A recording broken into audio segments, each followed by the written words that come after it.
Nous sommes les 99%, nous sommes indignés. Savez-vous que notre rédaction a réussi à dénicher un enregistrement secret de votre témoignage devant la commission du Sénat? J'espère que vous réalisez que si vous le savez, c'est parce que j'ai décidé que ça se passe comme ça. C'est-à-dire, c'est vous qui provoquiez les événements. Pourquoi? Mettez l'enregistrement et je vous expliquerai tout après. Je vais répondre franchement à toutes vos questions, mais j'insiste que mes déclarations ne soient pas révélées au grand public. Bien entendu. Veuillez arrêter toutes les caméras et tous les journalistes sont priés de quitter la salle. Posez-moi vos questions. Ces dernières années, le nom de votre banque a été impliqué dans un scandale. L'institution que vous représentez est montrée du doigt comme coupable de la crise en Europe et tout particulièrement en Grèce. C'est vrai. On peut dire la même chose en ce qui concerne le reste du monde aussi. Répétez s'il vous plaît. J'ai peur de ne vous avoir pas compris comme il faut. Oui, c'est vrai. Mais je ne voudrais pas sous-évaluer le rôle de la Réserve fédérale et de M. Alan Greenspan en particulier. Le début de la crise a été programmé par l'administration de Bill Clinton en protégeant de régulation les instruments financiers exotiques. Précisons. Vous-même personnellement et la banque Goldman Sachs, vous reconnaissez publiquement que vous êtes responsable d'avoir masqué sciemment le déficit de l'État grec afin que le pays puisse répondre aux exigences de la zone euro. Et ensuite, sachant que vous avez manigancé, vous vous êtes précipité à vous libérer des actions pourries des assurances sur les crédits. En plus, actuellement, vous êtes aussi accusé d'avoir mené des attaques boursières massives contre les dettes des États de la zone euro. Les deux événements sont directement liés et ils font partie de notre stratégie de déstabilisation, non pas uniquement de l'Europe. La dette de l'État américain était l'autre possibilité pour un renforcement de nos positions à grande échelle. Pardon, le mot qui convient le plus dans ce cas-là, c'est l'enrichissement. C'est-à-dire, vous reconnaissez que... Ouais, je confirme tout ça. Ce qui plus est, les ministères de chacun des pays concernés, la Commission des bourses, des fonds et des titres des États-Unis, ainsi que les commissions européennes et les commissions de l'Organisation des Nations Unies, ont déjà reçu des copies légalisées des documents officiels que je vous remets, qui représentent des preuves irréfutables de notre participation active dans ces cataclysmes. Les crises et le commerce en titre d'État rapportent de bons bénéfices à nos actionnaires. Vos évocations sont si sensationnelles que j'ai peur de ne pas faire partie d'une farce quelconque. Ça veut dire que Matt Taibbi du magazine Rolling Stone avait raison en révélant la participation de Goldman Sachs dans toutes les grandes bulles financières ces derniers 100 ans, amenant de graves crises financières et économiques. Oui, nous avons accès à des ressources financières bon marché, sous forme de prêts à des taux d'intérêt de presque zéro, que nous utilisons investissant par l'intermédiaire de hedge funds et l'achat de politiciens dans le but de pouvoir faire des fraudes financières. C'est de ça qu'il s'agit. Mais si vous voulez connaître les motifs pour mon aveu actuellement, montrez s'il vous plaît la vidéo que je vous ai apportée. Il a déjà été émis par la plupart des télévisions du monde, y compris la vôtre. Ah, c'est mon fils ici. Il a du caractère et de la volonté, mais il est écrasé par le système que je représente. Malgré que la protestation est paisible, les jeunes ont été arrêtés de manière brutale. Nous les avons privés de la possibilité de dire librement ce qu'ils pensent. Bon, je vous comprends maintenant. Mais les documents que j'ai pu consulter pourraient vous emmener en prison. Ils sont... Monstrueux. Je sais. J'ai fait le nécessaire. Mes avocats ont conclu un accord pour une immunité absolue avec tous les pouvoirs judiciaires dans la plupart des pays concernés. Le commentaire et les débats sur chacun de ces dossiers vous apporteront des mois d'émission à sensation. Toutefois, derrière la terminologie sophistiquée se cachent des choses simples, de l'argent et du pouvoir. Est-ce que cela signifie que par votre déclaration d'aujourd'hui, Vous renoncez l'argent et le pouvoir. Oui. À mon âge, beaucoup de gens se rendent compte que pour aller dans l'au-delà, nous n'avons besoin que de nos vêtements. Mon pouvoir n'était pas suffisant pour que je puisse sauver mon fils des méfaits du système. On m'informe qu'en ce moment, la BBC, la Rai Uno, tout comme d'autres télévisions européennes importantes, diffusent en direct des interviews avec des financiers les plus haut placés. C'est étonnant. La nature de ces interviews est pareille, en plus qu'ils sont simultanés. Les lignes de la rédaction sont saturées par des appels des hommes politiques éminents. Malgré les jours fériés de la bourse, vos déclarations sont en train de semer la panique. Que se passe-t-il, Monsieur Sachs? Vous êtes tous succombés au même virus? Moi, personnellement... Oui, c'est le virus de la vérité, Yarost. Mais croyez-moi, j'ai très envie de vivre. C'est-à-dire, votre vie est menacée. Est-ce bien la raison de vous discréditer vous-même? La raison, c'est Yarost. C'est quoi Yarost? C'est un mot bulgare qui veut dire rage ou bien fureur.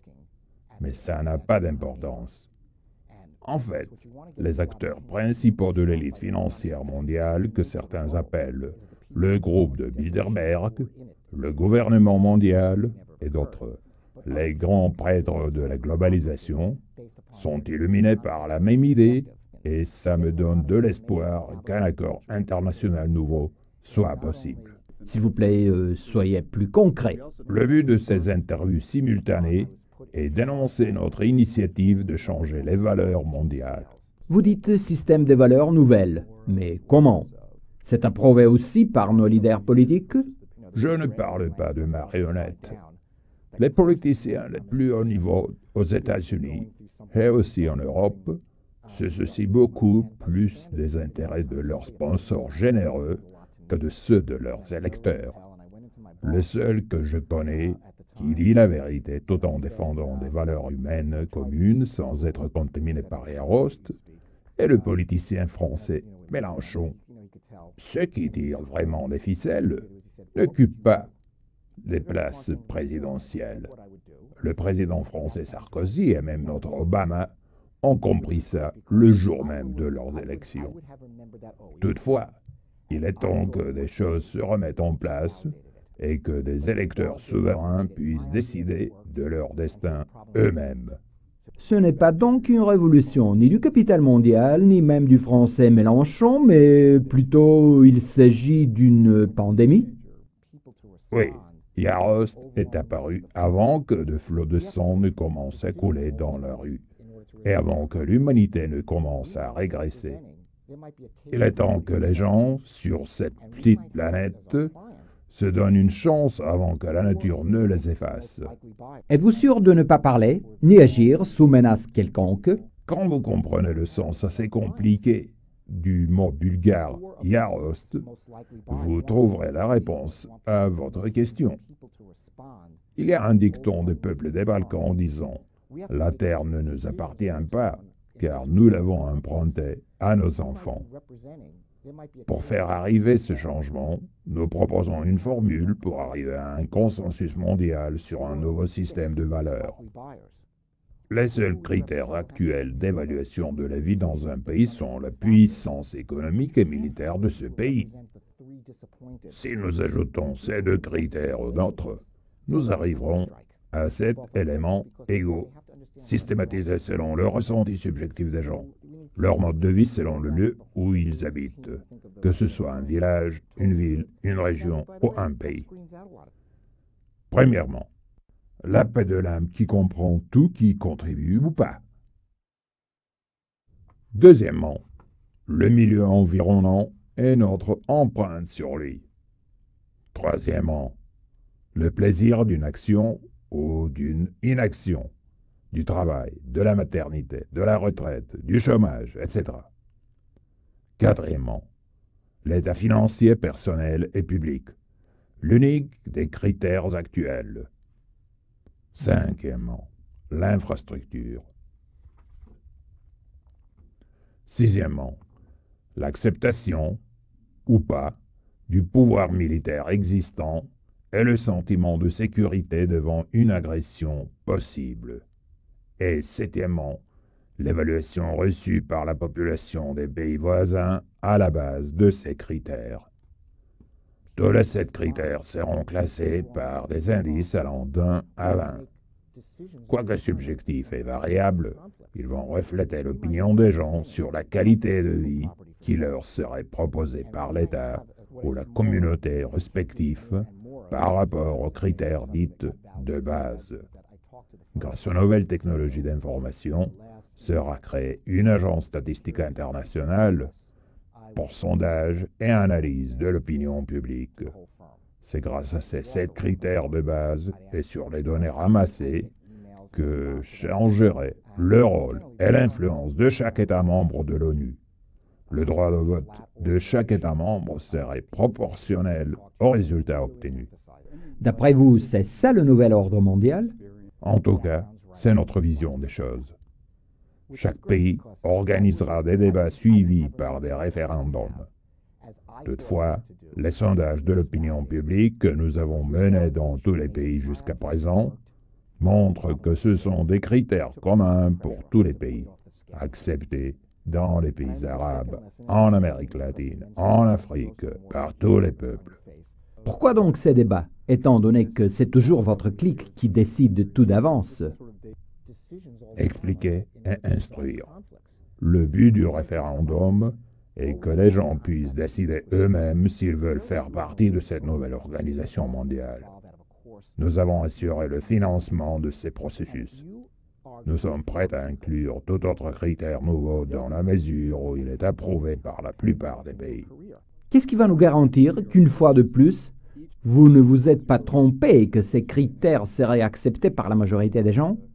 Nous avons de l'expérience à manipuler l'opinion publique. Au moins, nous allons changer de voie en sachant que celle que nous poursuivons maintenant nous mène inexorablement vers le précipice. Nous devons faire confiance à nos enfants. Si nous nous sommes trompés, ils trouveront une autre alternative qui leur permettra de vivre ensemble en paix. Les débats sur ces critères seront sans doute longs et compliqués. Ne croyez-vous pas que vos révélations scandaleuses déplaceront le feu du projecteur du consensus? Grâce à l'immunité qui m'est garantie, je suis intouchable et tout événement sensationnel est de courte durée. Nos destins sont peu importants comparés aux changements que nous avons commencés aujourd'hui. Je vous remercie, Monsieur Goldman Sachs. J'ai mes doutes sur l'histoire du virus Yarost, quoique j'aimerais y croire. Merci bien encore. Chacun a le droit de douter de tout. Je vous remercie, moi